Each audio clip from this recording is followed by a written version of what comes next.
what we're looking at in hypnotherapy is what was written in your very early developmental ages that are now causing problems in your adult life. Everything that's in there isn't necessarily problematic. It's only if you're having, again, a conscious experience in your present moment, that's not what you want to have. So let's say you're getting your mojo back and you're like, I'm ready to have good sex. I've never had this experience before. I'm ready to let this shit go. Bring it on. Bring it to me. Yeah. You could go to a hypnotherapist.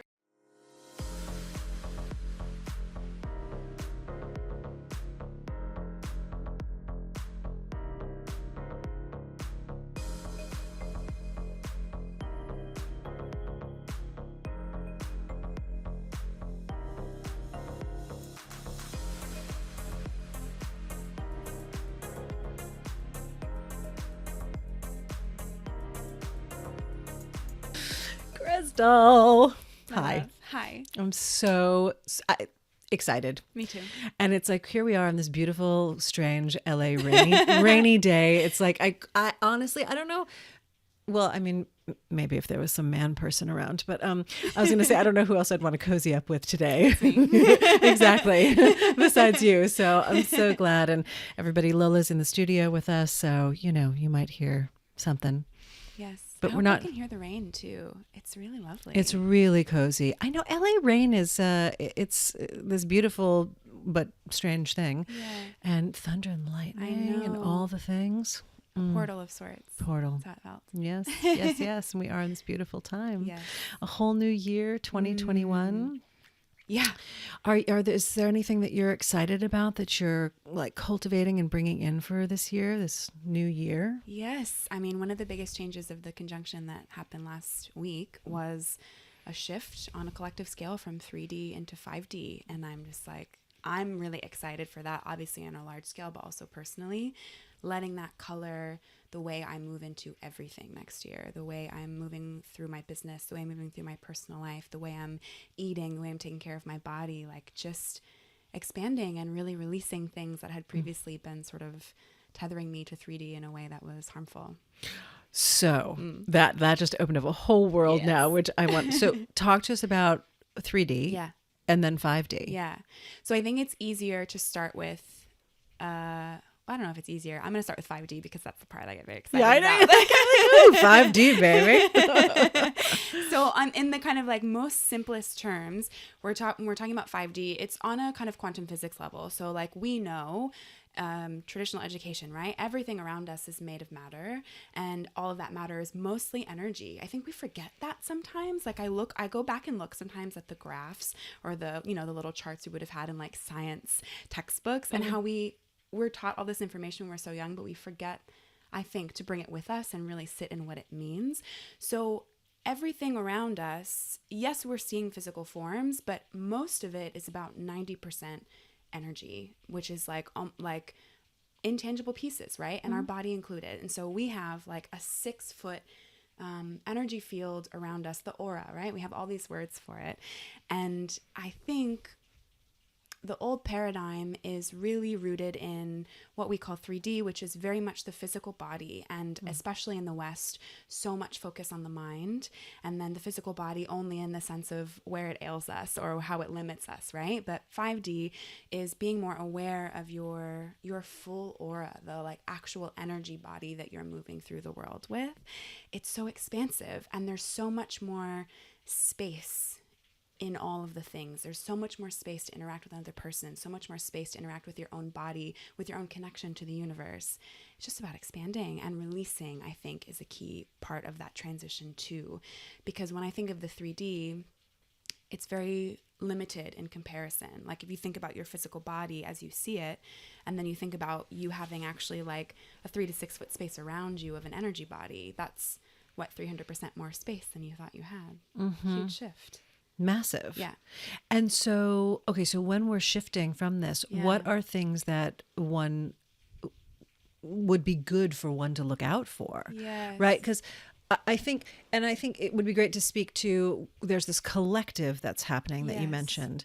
And I'm sure there are plenty of listeners that are going, well, I don't know if I've ever heard about this 5D thing before. And some of you all out there are like, oh yeah, no. We're all hip to the 5D. But for those who are not as hip to this concept of the shift into 3 to 5D, what are some things that they might want to look for to help make this transition a bit smoother, right? Because I think I do, and I love that this is like the first thing that we're diving into, right? Because I think it's, whenever you step onto an awakened spiritual path, you realize, at least this has been my experience, that there's a lot of challenge. Oh yeah. Right? And it doesn't always feel so fucking good.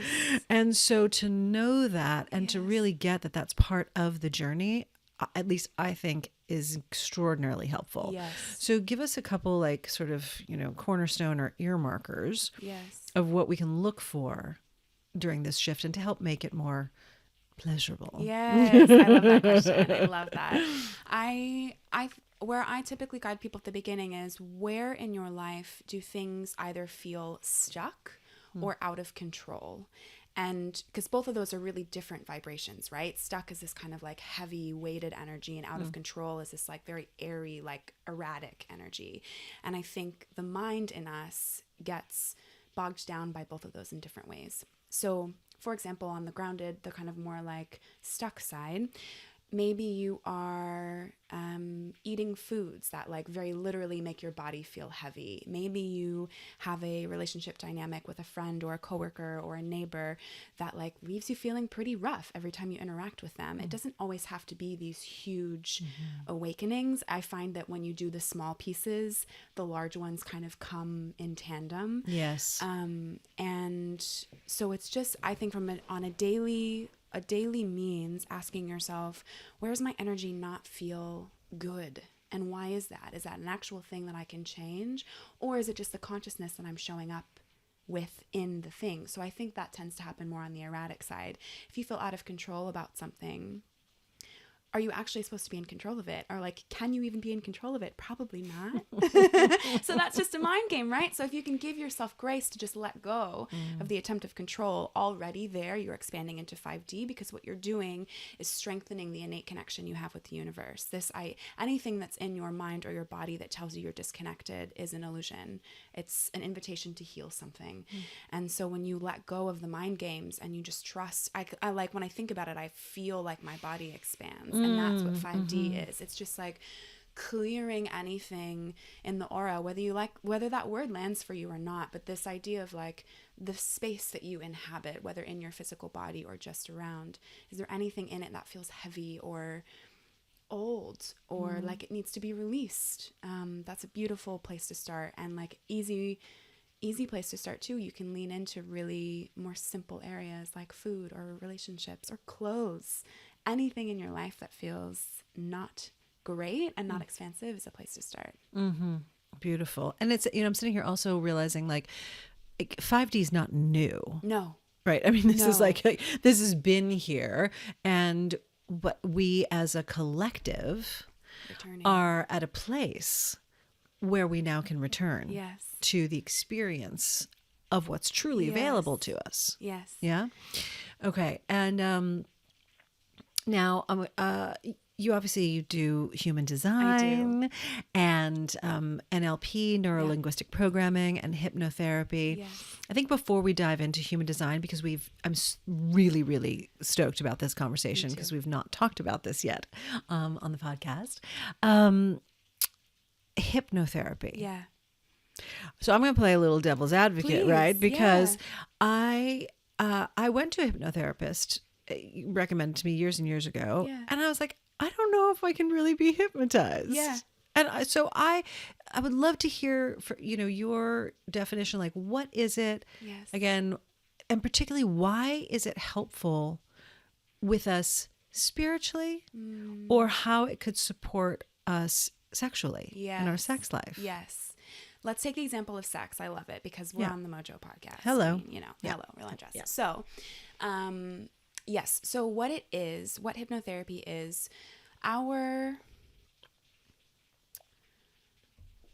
our brain, our sort of like cognitive experience is separated into conscious and unconscious, right? We all know those words. Conscious is what you experience day to day. You and me here having this dialogue. This is conscious brainwave, brain activity. However, beneath the surface, active all the time, is the unconscious mind. The unconscious mind has two goals: to keep you safe and to kind of automate things. It's like on its sort of most purest form, it's for effectiveness. So when you're doing something like brushing your teeth, it is an incredible act of the subconscious mind. You don't have to think about every little muscle movement of moving the brush around and moving your tongue and all those things, right? So that's an example of kind of the subconscious mind at play. You could brush your teeth and still be thinking about something completely different at the same time. Automation. So from the ages of when we're born until we're about 12 to 14, our brains, our subconscious minds, are basically a sponge. And what that means is we are taking information from the world around us, from our parents, from our peers, from our teachers, from our friends, from our neighbors, and piecing together how the world works and how we're supposed to show up in it. Obviously, everyone that we interact with has only good intentions.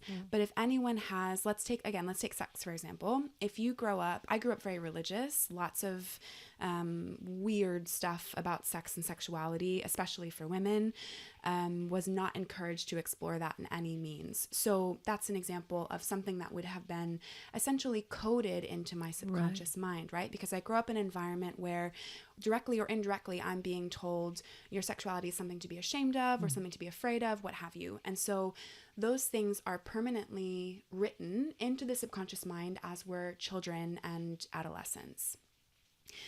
When you get to be an adult and you start to have something like intimacy issues, for example, or maybe you can't have orgasms, or you are having a hard time connecting with someone in bed, that might be a link into the subconscious mind. So what we're looking at in hypnotherapy is what was written in your very early developmental ages that are now causing problems in your adult life.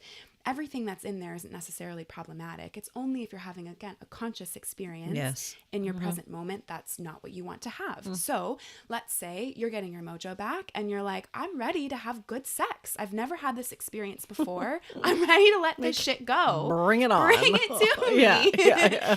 You could go to a hypnotherapist for that. And what we would do is I use NLP and hypnotherapy in tandem. And so what NLP is in really sort of basic sense is I'm trained to listen to your language and almost find breadcrumbs that bring us down into what might be written in your subconscious mind.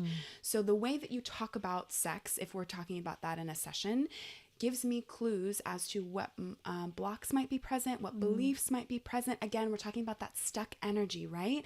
You have a desire in your body to have sex, but there's a block in your mind that tells you you're not worth it, or you can't, or you don't deserve it, or what have you. That creates stuck energy because you have the instinct, you have the desire, but then there's nowhere for it to go. So that, again, kind of bringing it all back, to look at it on a 5D perspective, is how do we get you the most freedom?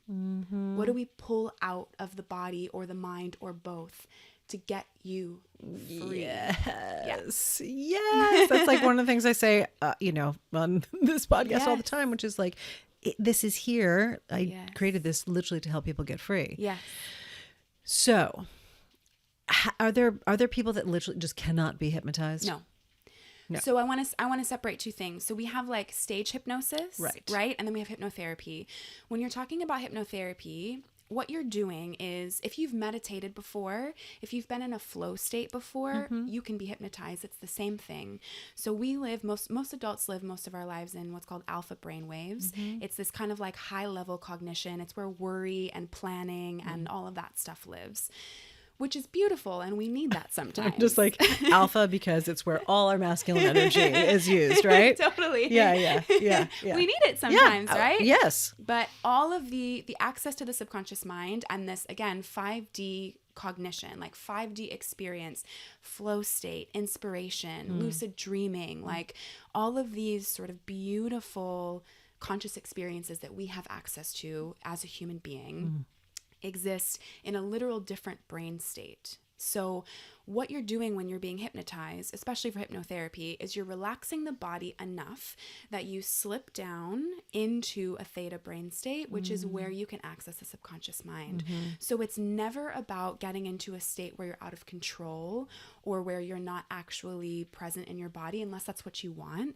You always are safe and in control of that experience. And I think what happens when people, if you have like a stage hypnosis type of experience, even with a practitioner, if you can't get there, it's because the subconscious mind is protecting you from something. So if you have a belief that it's not safe to relax or release control or be guided by someone else, you won't go into that state because, again, your subconscious mind is there to protect you. So it's not about being unable. Everyone is able. The questions I would ask for someone who has not been able to go there before is, was it aligned? Like, were you seeking support for something that was like actually right for you in that moment? A lot of layers there as to why there might be problems, but everyone has access. Absolutely. Yeah. Okay.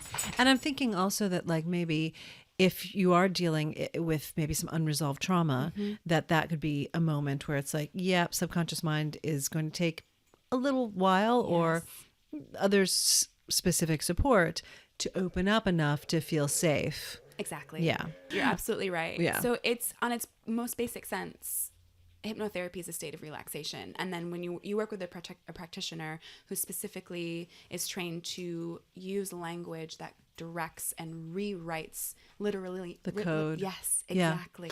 It's so amazing how our bodies really are like these giant supercomputers. Yes. You know, exactly. And these electrical wirings. And of course, going back to what you said, which I'm with you, of course, is that everything's energy. Yes. And so all of it can be malleable and shifted and adjusted. Yes. And so I'm just summarizing basically, but like, of course, the hypnotherapy and the NLP are great ways to shortcut the transformation. 100%. Because I believe we are really expansive, conscious, spiritual beings having a human experience, but we're still having a human experience. Like my nervous system still dictates where I feel safe or don't feel safe, or where I feel the ability to relax into something like a support session. So yes, to answer your question, it's a shortcut, and it's a beautiful shortcut because what you're basically doing is altering the hardware.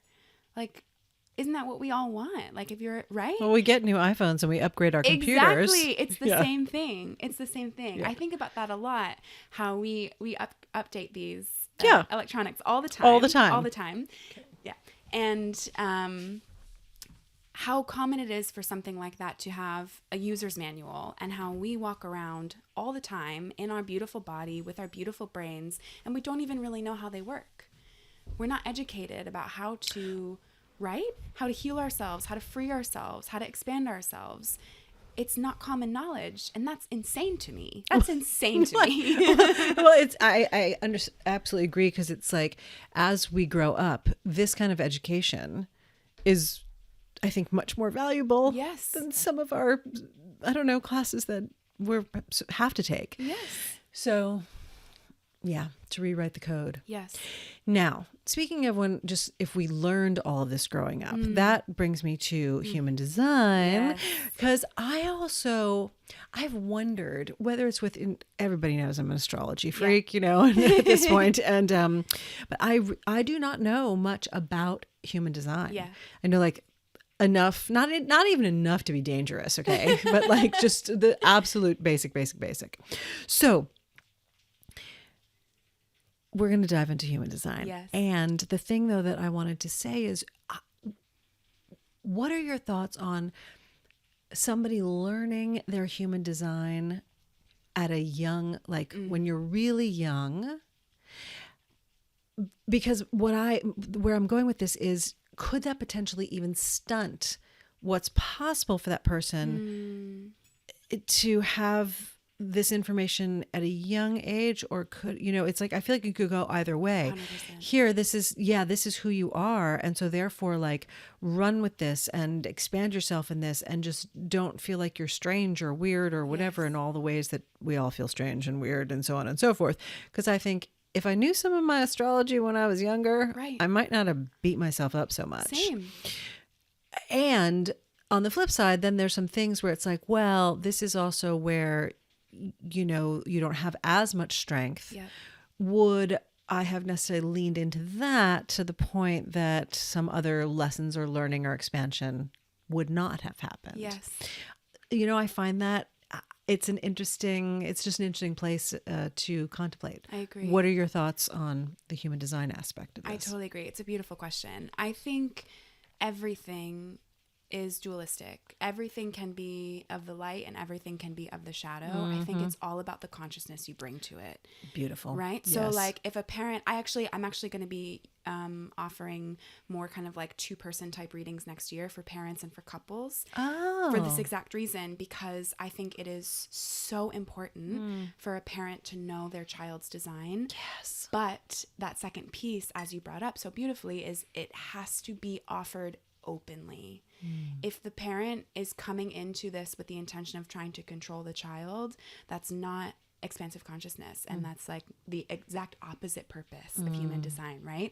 But if you can learn these things about your child with the pure intention of giving them the space to explore who they really are, beautiful, then it's incredibly expansive. And to your point about if you had known these things about yourself when you were younger, where that really shows up, I think, in human design is the energy centers, which we'll get into, but everybody has a combination. Everyone has the same 9 energy centers, and each of us, they're either defined or undefined.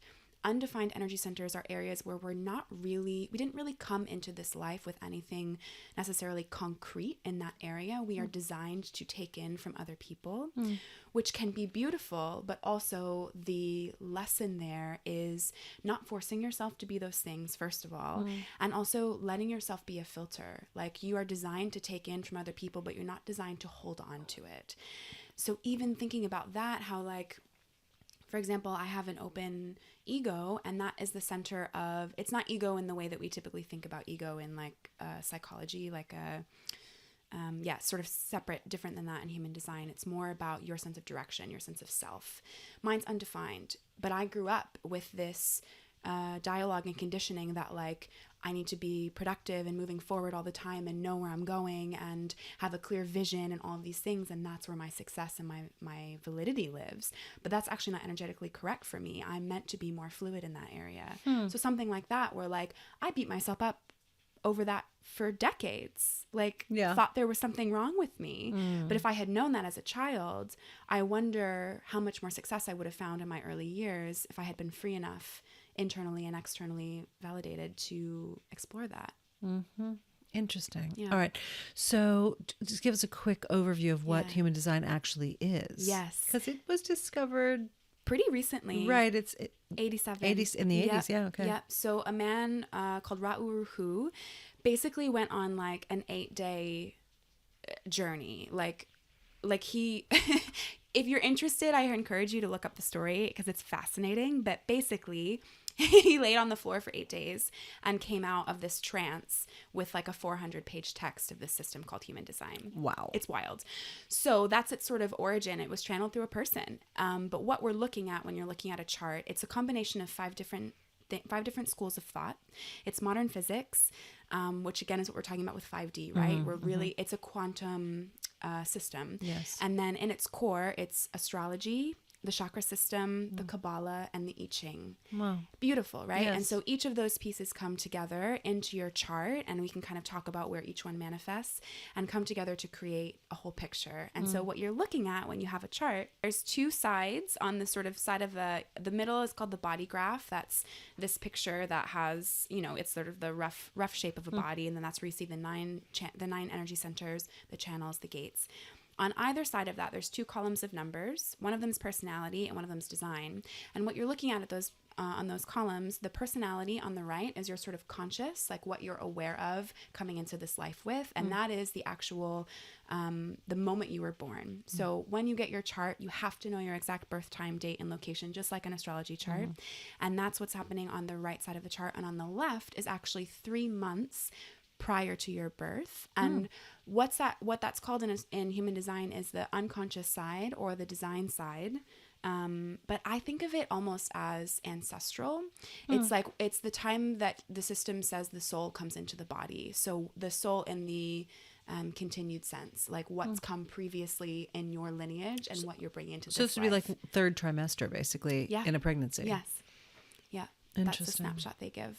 So those two things come together, and what you see in your chart is how the you that's here in this lifetime interacts with the you that you've always been, in a sense. Yeah. Both personally and familially, and then how that expresses in this life.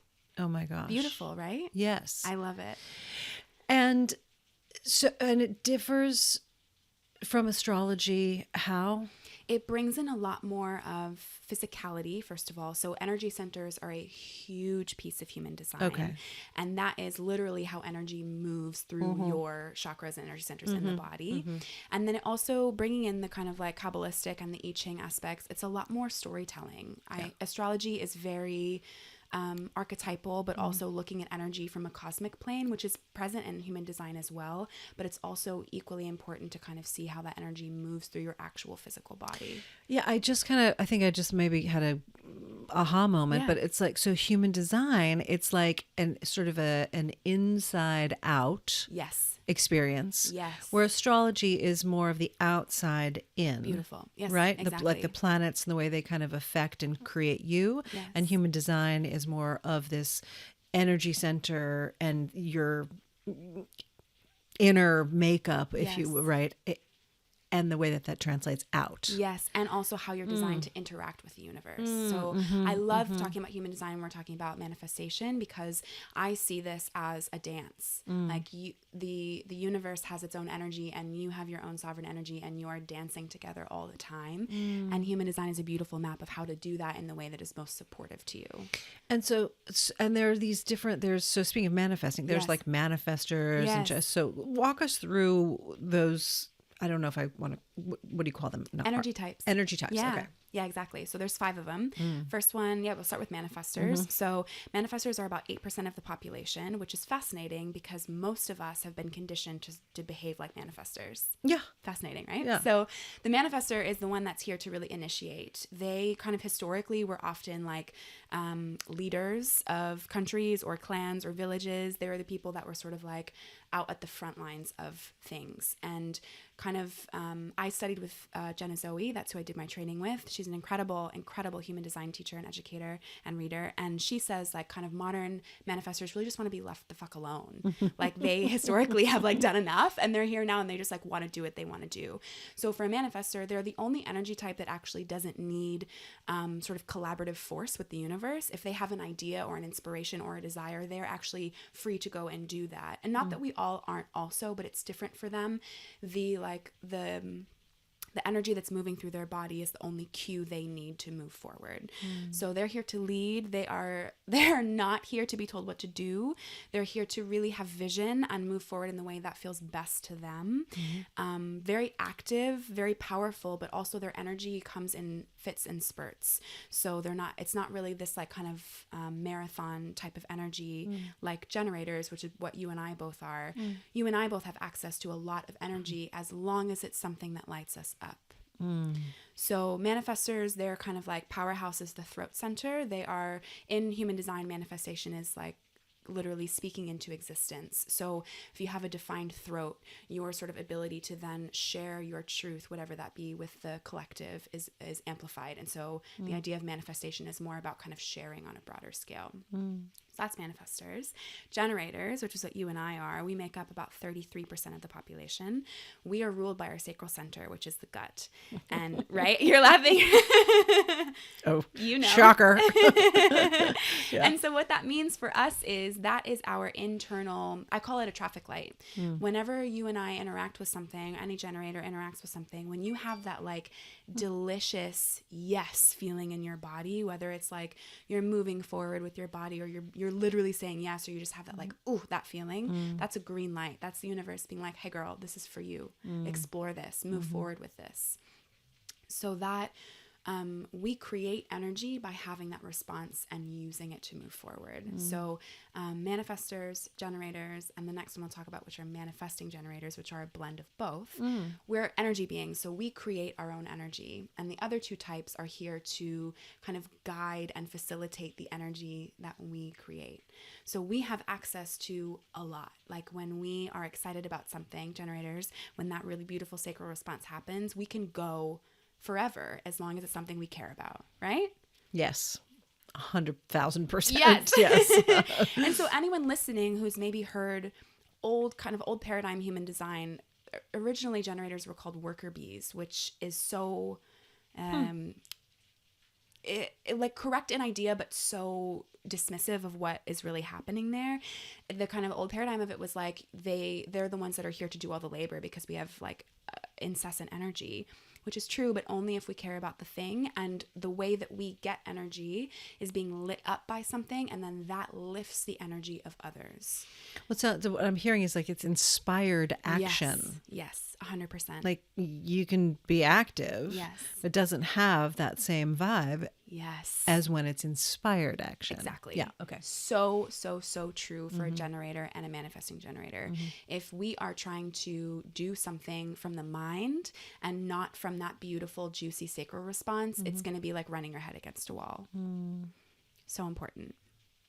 Manifesting generators are a combination of the two, manifestors and generators. And so they have that really beautiful, juicy sacral center, and that's also where they're designed to respond from. But because they're part manifestor, they also have a direct line from a motor center to the throat, which means, again, that sort of ability to manifest, to make things happen is heightened. So MGs they're the ones that are multi-passionate. They're really designed to do and love a lot of things and do and love a lot of things well and at the same time. They also make up a huge percent of the population, again, about 33. And I think this idea of being multi-passionate, there's so much anti-conditioning about that, right? Flaky, indecisive, whatever, you fill it in. Yeah. And that's toxic for a manifesting generator. Like you are actually here to do all the things. And because of your unique connection to the throat, you are also here to show us that there are better ways to do those things. They're kind of naturally designed to find shortcuts and more activated and enlightened ways to do things. And that's their medicine. Like that's what they're here to give the collective. So to shut down an MG is detrimental for the MG, but also detrimental to all the people that are here to receive their gifts. Thinking about that from a parenting perspective of like, right, when a young child, if they're kind of indecisive and they want to try a bunch of things, if you don't know that that's their design, how frustrating that could be as a parent, especially if you're investing in things and you have all of your own stuff going on.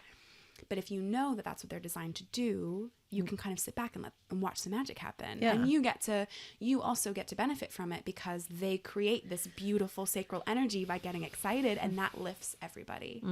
Beautiful. Lovely. Yeah.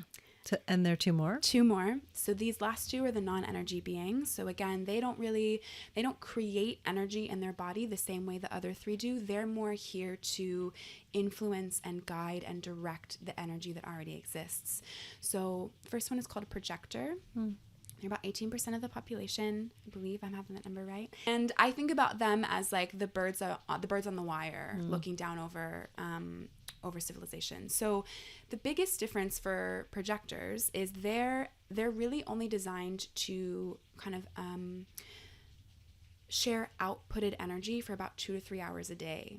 Think about how different that is from how we're taught to be a collaborative part of the collective, right? And so what's energetically correct for them is to, again, this sort of idea of a bird on the wire, to kind of be not necessarily above, but out of the collective and observing. Projectors are uniquely designed to see. So whatever comes authentically to them, they are here to show the collective how to be more elevated, how to be more aligned, they bring in ideas and systems that are here to help us be better versions of ourselves. They're incredible consultants, incredible coaches, incredible guides.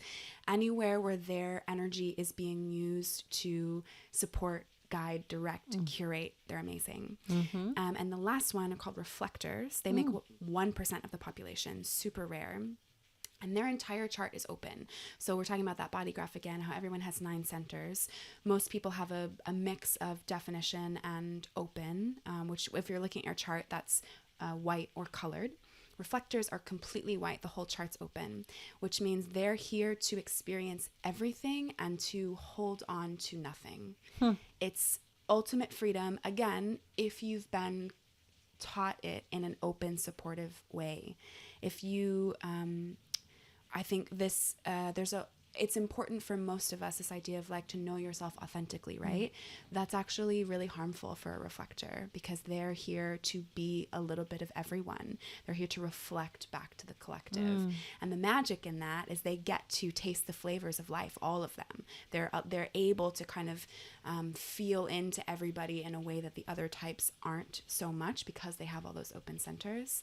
The last piece about the reflectors, so they're the only of the 5 energy types are the only ones that are lunar beings. And what that means is if a reflector is moving through a large decision-making process, I don't mean like what you're going to have for lunch or what you're going to do over the weekend, but if you're thinking about moving or starting a new career or something like that. Getting into a relationship. Exactly. Big life shifts. Yeah. They're invited to wait 28 days to make that decision. Holy moly. And the reason is because their chart is open, the lunar cycle, the 28 days, is going to bring all of the energies through that processing center and they will feel all of it.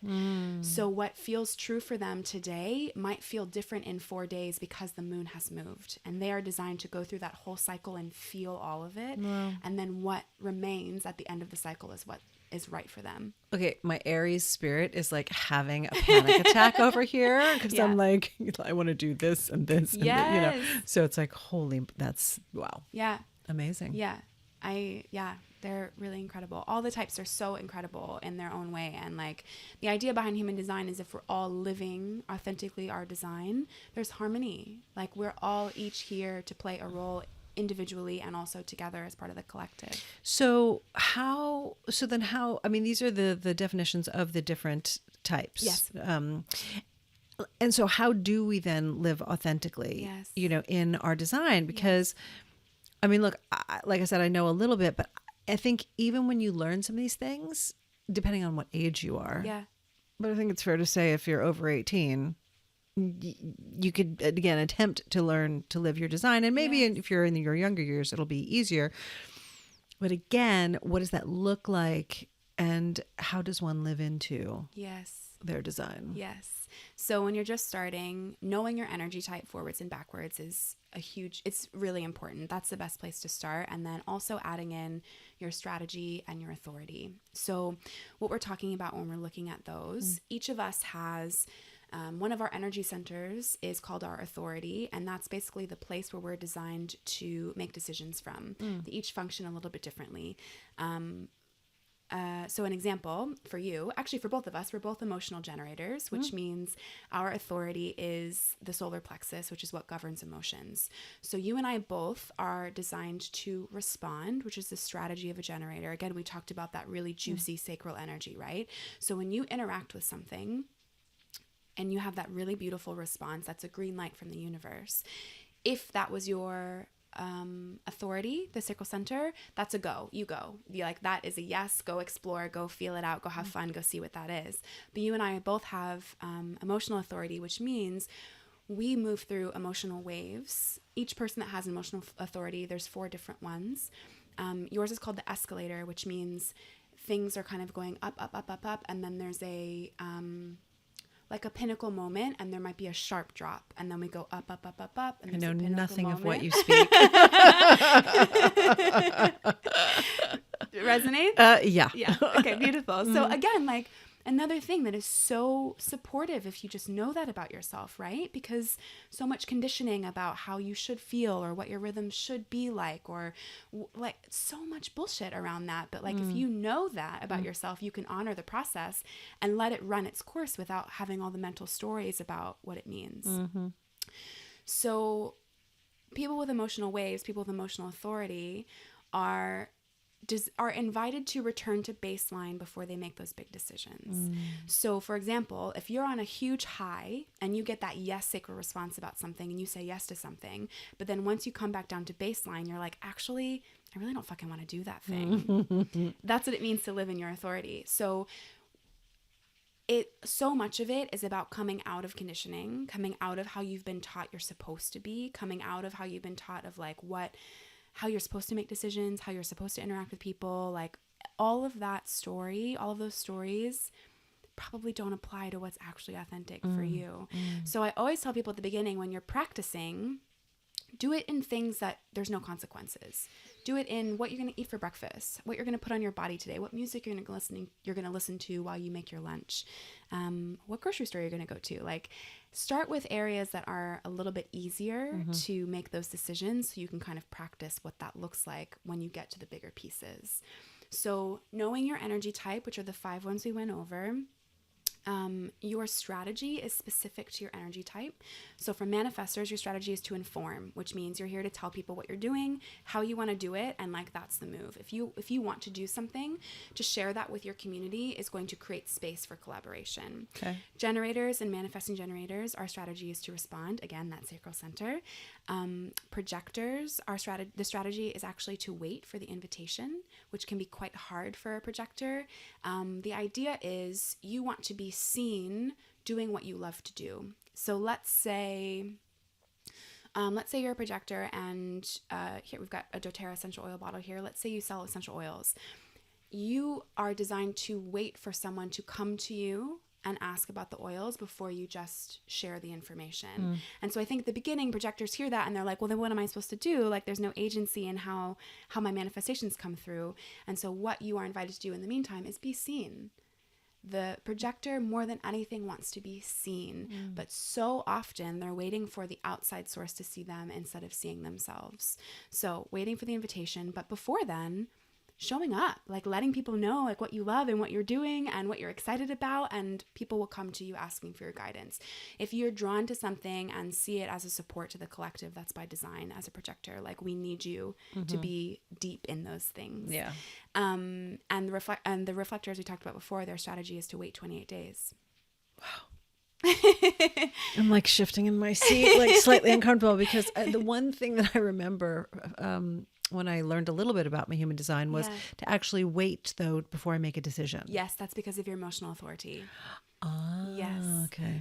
So it's actually P.S. I think has helped. Yeah. And also it's incredibly challenging. It's hard, right? Yes. I think you learn a lot about your mental chatter in those moments. People with emotional authority, once you get to know your wave and once you get to know what baseline feels like, and once you start to realize when you're not in baseline, when the thoughts that come up, the thoughts that play, the things you say to yourself when you're waiting, I think are very helpful for kind of like pulling up some of the old roots, right? Absolutely. Mine's always about productivity. Like if I'm honoring my emotional wave and waiting to come back to baseline before I make a decision, the thought that always plays is I'm being lazy or like dismissive, which just isn't true. It's just cognition. It's simply cognition. But like, so what about the things that just some people, quote, have to do? Yeah. Right. And dealing with this, like dealing with regular life, like whatever your job might be, that if you work for somebody else, or taking care of the kids, right, where you might not be able to have a moment before you make a decision, or 28 days, my goodness, right? Like these types of things. So how would one best work with their design? Just frankly, in the modern day life that we are dealing with. Totally. And I'm going to add on to that. So it's a little two-parter, because like, just to bring it back to 5D. Yeah. Right. So how does that get worked into best working with the design in modern day life? Yes. So I want to start by saying, like, if it ain't broke, no need to fix it, right? Like these are meant to be support tools. And I think especially electric for people that find themselves in lives that don't feel good or that don't feel like theirs, right? This is a beautiful map that you can use to start to get your mojo back in different areas of your life, wherever that may be. So in the example of modern life, depending on your type, I often use generators and MGs as examples in these types of things because, first of all, they make up a huge part of the population, but I also think they are kind of the most prone.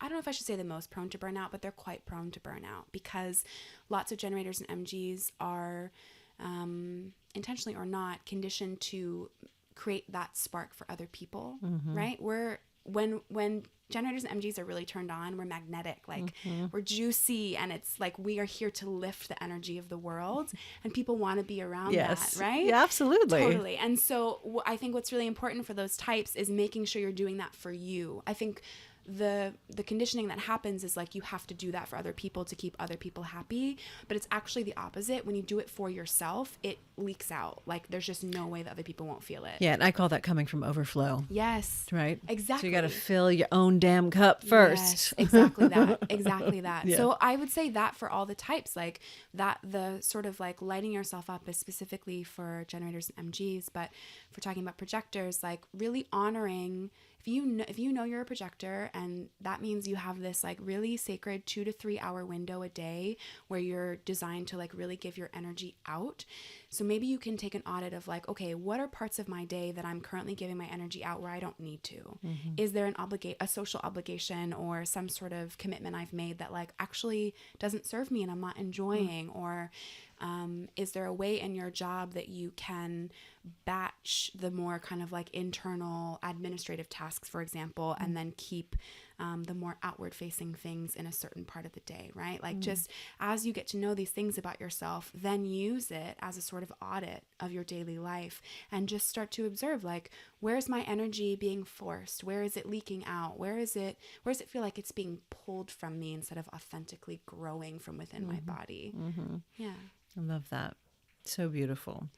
And does human design touch upon your or one's sense of sexuality, and what way would be most pleasurable to experience the sensual side of life? Beautiful. Does it go there? There's or a beautiful question. There aren't gates or channels that are coming to mind specifically that are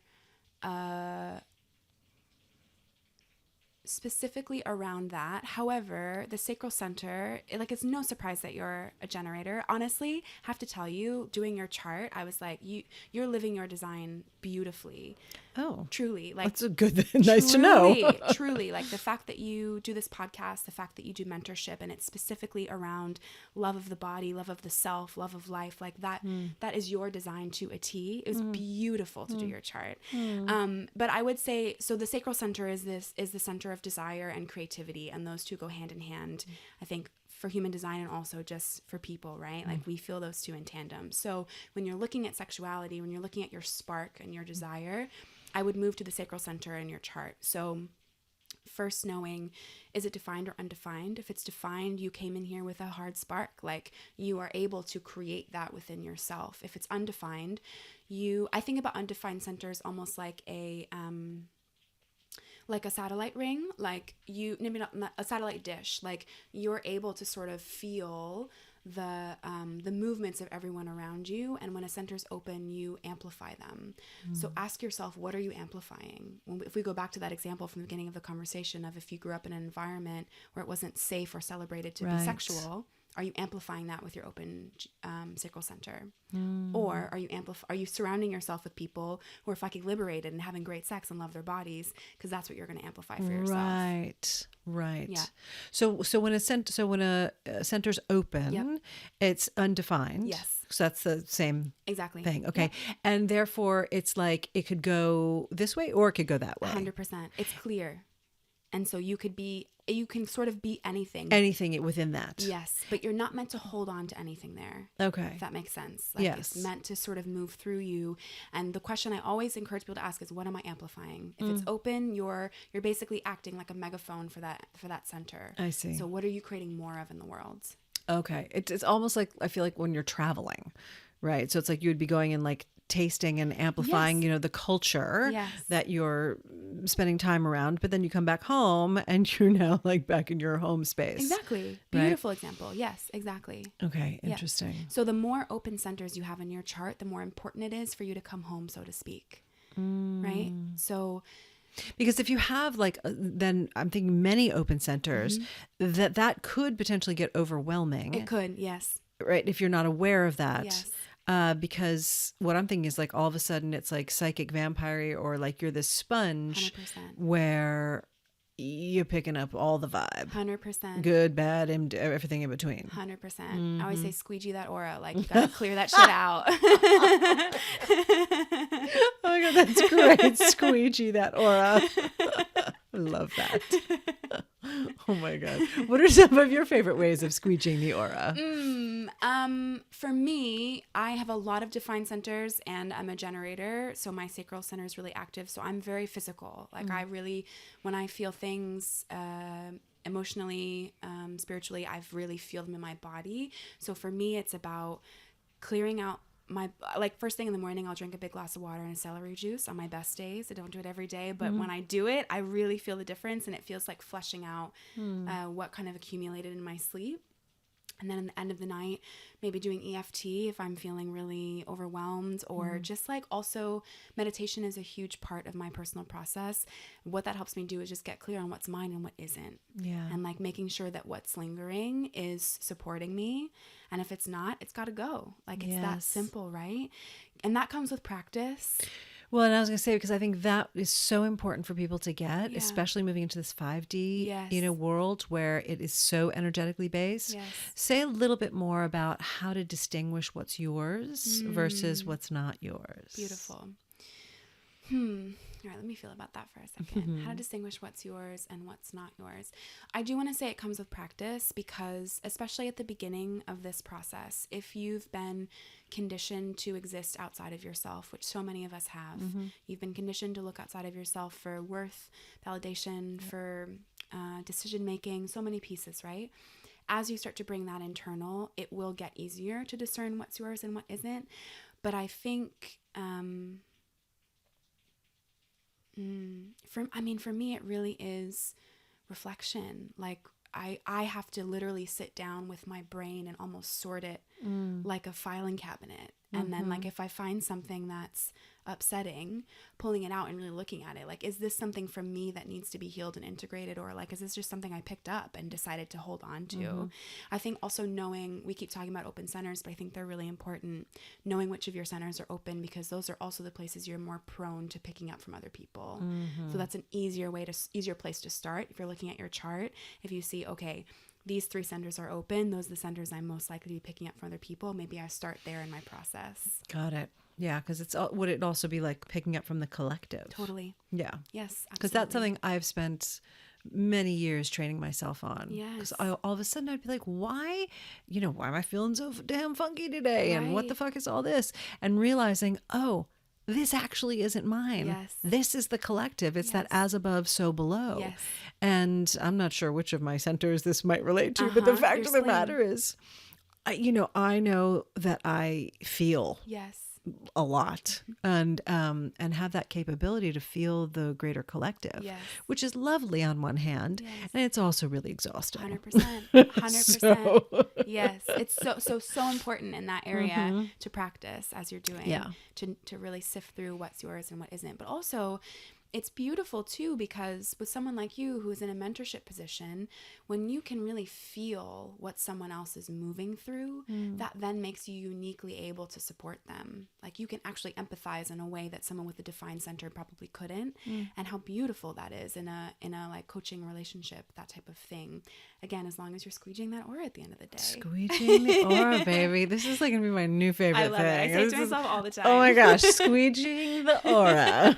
And meanwhile, like, yeah. Oh my gosh, so good. What would you like? What do you wish everybody could know about themselves? Like with what you specifically, Krystal, bring to the world. Yeah. I'm sure there are numerous things, but what's one thing right now that pops into your consciousness that you just wish everybody would know? That life is supposed to be enjoyable. Oh, hey! Ding, ding, ding, ding, ding, ding, ding. Oh my gosh. Honestly, wow. That like, you're here to have a good time. And you can have a good time in the hard shit too. Like that can also be a part of your pleasure experience. But like, I believe you get one go. Like, I do think that our soul comes in with things from the lineage and that sort of energy carries. But like me, as this current version of my consciousness, I believe I get one go. And like, in case you forgot, we're spinning on a fucking rock in the middle of space. It's amazing. Oh my God, I know. It's like, it really is. It's amazing. It's unbelievable. Yeah. Yeah. It's cool shit. Yeah. Oh my gosh. You are cool. So, well, we could go on and on. We could. However, I got 2 signature questions for you of this podcast. And again, whatever kind of drops right into your consciousness first is always the thing I invite you to share.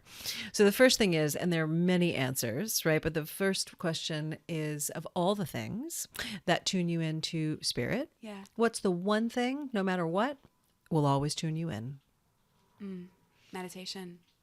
Always. Like sitting down, closing my eyes, putting on some music or whatever track I'm listening to that day. It's just, I think part of it is having trained myself to do it. Another part of it is just that it's a fucking magical process. But every time I just drop in. Every time. Beautiful. I love it. It's so good. Really is. Yeah. It's saved my life many times. Me too, truly. Like legit. Yes, no, really. Like I don't say that lightly or flippantly. Like it really has. Yeah. Yeah. Yeah. Well, of all the things, and again, there are many things to this, but what is one thing that will, no matter what, when it happens or you experience it, it will turn you on? Yeah, what's that? It's always that. And then there's the moment of like, man, do I share that? Yeah, share that. Go there. You know that song, Got to Give It Up by Marvin Gaye? Do you know that song? I probably... I'm going to have to play it. I can't believe I just fucking hummed on a podcast. That's awesome. It's like... fantastic. I'm sure I know it, but I'm sure not great with the titles. It's that song. It just like, it turns my entire, like it's like a light switch. Turns my entire body on. Like I dance. I can't stop moving. Nothing could bring me down. It's the best. Okay, we're going to have to put this on next. All right, because I got to hear the song. That should be the outro. Yeah. Fantastic. Oh my gosh. Krystal, thank you so much for being here. But more importantly, thank you for the light that you are bringing to this world, how you specifically are lighting things up and really helping to transform so many other people's lives to have love and fun and joy and to deeply understand, who they are. Because, I believe the more that we know ourselves, well, the more we can be rocking our mojo. Oh, yes. And of course, be lighting others up as well. And you do it so beautifully. So thank you. Thank you so much for having me. This was incredible. So good. And Lola's still snoring on the couch. I'm saying bye-bye to you all into dreamland. But it's been another episode of The Real Undressed. And we will see you on the next one. Bye for now.